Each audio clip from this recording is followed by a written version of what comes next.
Здравствуйте! Продолжаем серию выпусков с ежегодного Евразийского форума из Астаны.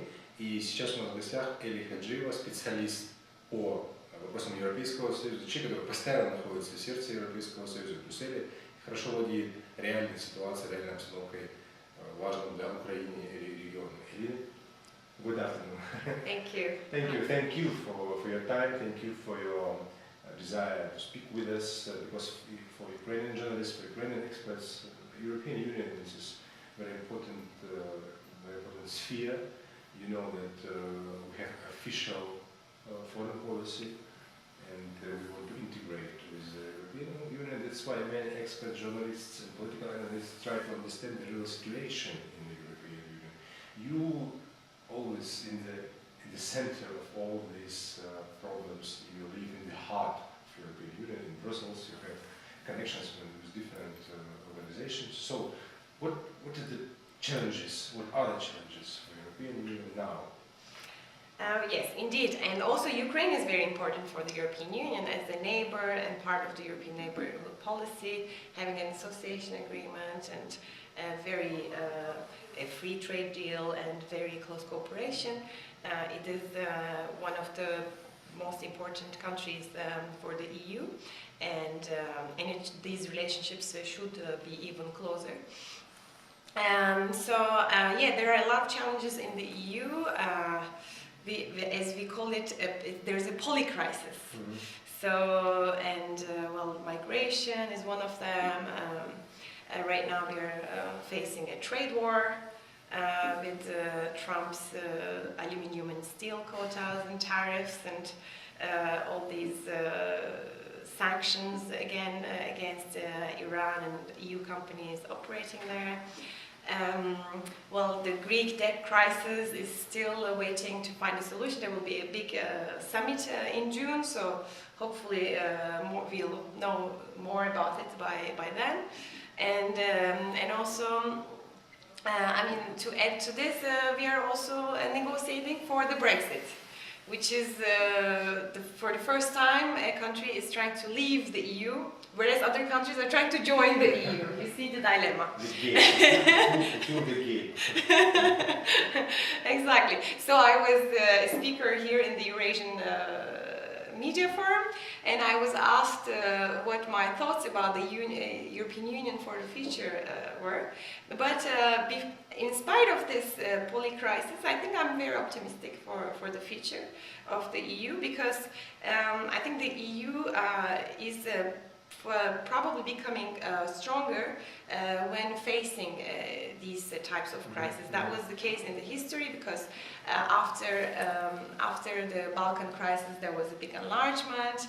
I mean, the Maastricht Treaty happened again after a crisis. So sometimes there's a deeper integration when you face these kind of problems. So I'm hoping that this will be the case. I don't know whether you have more specific questions. I have one question. This is my second and last question about Bulgaria. Your ethnicity is Bulgarian. Bulgaria became member of the European Union relatively recently, and certainly this country had and have some problems with corruption, with economical problems. What are the perspectives of future of Bulgaria in the transforming European Union? Because I actually agree with you about the future of European Union, that despite all these problems, the European Union will succeed. I don't know how, in which form, in which system, but it will succeed. I mean, as a system, as a very specific system. But what will be the future of Bulgaria? It will be still the active member of the European Union, and will continue its reforms, transformation, adaptation of the society to some standards of the European Union. Of course. European Union is first of all a peace project, and I think it succeeded to continue to be one, because there was no war since the World War II, and I hope that we won't see any within the EU and in the neighborhood of the EU. Thank you. And Actually, Bulgaria is very strategic for the European Union because it's on the Black Sea. It gives access to the EU, to a sea, and actually it is a natural border of the EU. Exactly. So and also it's a bridge, so between the East and the West, and I think the enlargement towards the 10 countries plus Bulgaria and Romania was a very strategic move for the EU because they extended this area of prosperity and peace and values to the eastern borders. And also right now Bulgaria plays a very important role in the presidency of the EU. Bulgaria aspires to become a member of the Eurozone and a member of Schengen.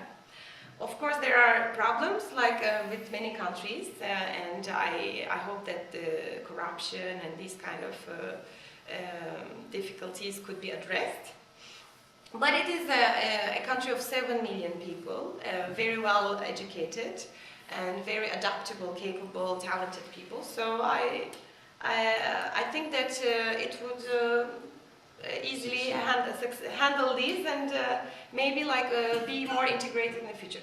That's the hope that Bulgaria has. But at the same time, and also in the matter of being a bridge for energy and for other things, also Bulgaria plays a role. But then we have to look at what the Western kind of European countries want, and sometimes I don't really see them very inclusive, because we are talking about this multi-speed Europe. So maybe there's this division about Western and Eastern Europe again, there's a populist discourse, which I don't like. So basically they're trying to create two different Europes. One is more performance and the other one's more peripheral. So, but that's not in line with the European values, because the European Union is based on solidarity, on freedom, on rule of law, on democracy, and I think if these values have to live within the continent and beyond its borders, there should be a more inclusive policy, and the end goal should be that everyone performs the same, that all economies reach the same level. So there should be more transfer from rich countries to poor countries within the EU. Thank you indeed for your interview, for your vision, especially your vision concerning the future of European Union and your country, Bulgaria. Thank you. Thank you.